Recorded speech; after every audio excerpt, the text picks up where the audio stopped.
സ്തുതിയായിരിക്കട്ടെ. ഈശോയിൽ സ്നേഹം നിറഞ്ഞ എൻ്റെ പ്രിയ സഹോദരരെ, 50 ദിന നോമ്പുകാല ചിന്തകളിലൂടെ കടന്നുപോകുന്ന ഈ ദിനങ്ങളിൽ വിശുദ്ധ ഗ്രന്ഥത്തിലെ വിശുദ്ധ യോഹന്നാൻ ശ്ലീഹായുടെ സുവിശേഷത്തിലെ 2 പ്രധാന ഭാഗങ്ങളെ കുറിച്ചാണ് ഞാൻ ധ്യാനിക്കുന്നത്. വിശുദ്ധ യോഹന്നാൻ ശ്ലീഹായുടെ സുവിശേഷം 7-ാം അധ്യായം 37 മുതൽ 39 വരെയുള്ള വാക്യങ്ങൾ. അവിടെ യേശു ജീവജലത്തെക്കുറിച്ച് സംസാരിക്കുന്നു. തുടർന്ന് 8-ാം അധ്യായം 12 മുതൽ 20 വരെയുള്ള വാക്യങ്ങളിൽ അവൻ ലോകത്തിന്റെ വെളിച്ചമായി സ്വയം വെളിപ്പെടുത്തുന്നു. ഈ 2 ഭാഗങ്ങളും പരസ്പരം ബന്ധപ്പെട്ട് കിടക്കുന്നു. ജീവജലം കുടിക്കുന്നതിലൂടെ, യേശുവിനെ അനുഗമിക്കുന്നതിലൂടെ നാം ജീവന്റെ വെളിച്ചത്തിലേക്ക് പ്രവേശിക്കുന്നു. ആദ്യം നമുക്ക് 7-ാം അധ്യായം ശ്രദ്ധിക്കാം. യഹൂദരുടെ കൂടാര തിരുനാളിന്റെ അവസാന ദിവസമാണ് ഇവിടെ വിവരിക്കുന്നത്. ആഘോഷങ്ങളെല്ലാം കഴിഞ്ഞു, ആളുകൾ പിരിഞ്ഞു പോകുവാൻ തയ്യാറെടുക്കുന്നു. ഈ സമയത്താണ് യേശു തന്റെ ജീവിതത്തിലെ ഏറ്റവും പ്രധാനപ്പെട്ട ഒരു പ്രഖ്യാപനം നടത്തുന്നത്.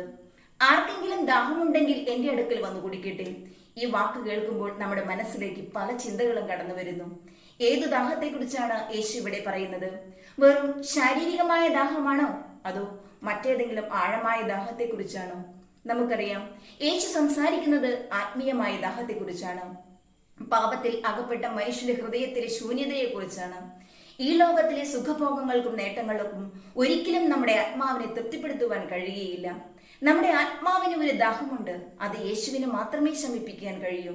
അവൻ ജീവജലമാണ്. അവനിൽ വിശ്വസിക്കുന്നവർക്ക് മാത്രമേ ഈ ജീവജലം കുടിക്കുവാൻ കഴിയൂ.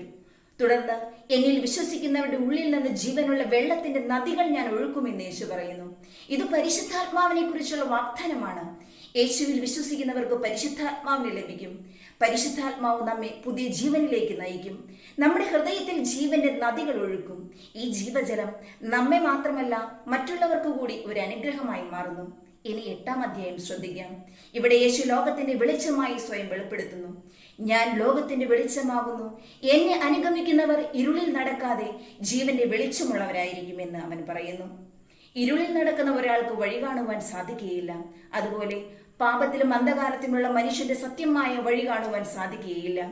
യേശുവാണ് ആ വെളിച്ചം. അവനെ അനുഗമിക്കുന്നവർ ഇരുളിൽ നടക്കാതെ ജീവന്റെ വെളിച്ചത്തിലേക്ക് പ്രവേശിക്കുന്നു.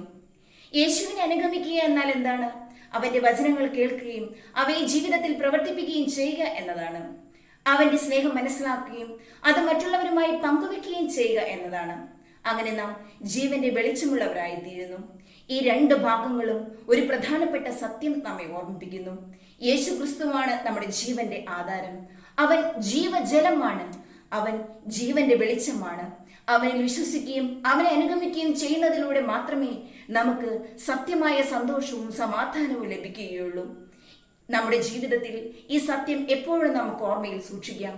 യേശുവിനെ കൂടുതൽ അറിയുവാനും അവനെ അനുഗമിക്കുവാനും ഈ വചന ഭാഗങ്ങൾ നമ്മെ സഹായിക്കട്ടെ.